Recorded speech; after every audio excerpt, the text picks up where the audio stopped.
Guys, ito yung kuro kabayo. Yan. Kuro kabayo kung tawagin dito sa amin. Maliit na lang, laki dito dati. Laki nito. Maraming isda yan. Ilaaw. Maraming isda yan dyan sa loob. Kasi may ano, yan o.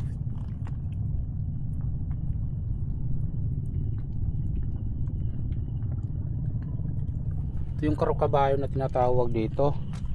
Maraming vlogger na gustong makita itong bato na to eh. Karukabayo kung tawagin. Dati ang laki nito, bakit lumiit na? Babawasan din pala ito. Lumiliit.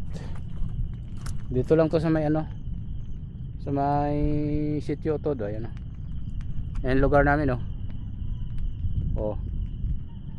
'Di ba? Ang ganda, 'di ba? Nakita ko 'yang palibot oh. Oh. Napakaganda dito, napakalawak ng hubasan dito pag ganitong mga buwan, December. Ayan. Ang sarap mabuhay dito, guys.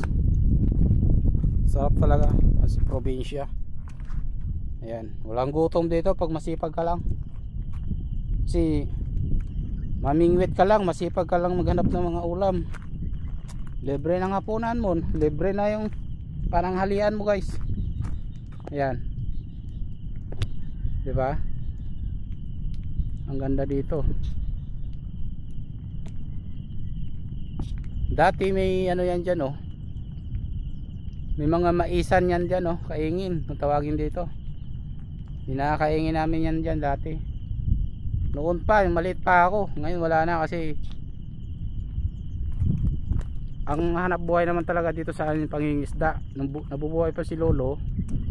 Yung lolo ko, nangangaingin kami dyan oh. Diyan, naglalawgi ako ng kalabaw dyan oh. Yun oh, may ano pa nga oh. Bakas pa oh, kaingin. Okay guys, maraming salamat.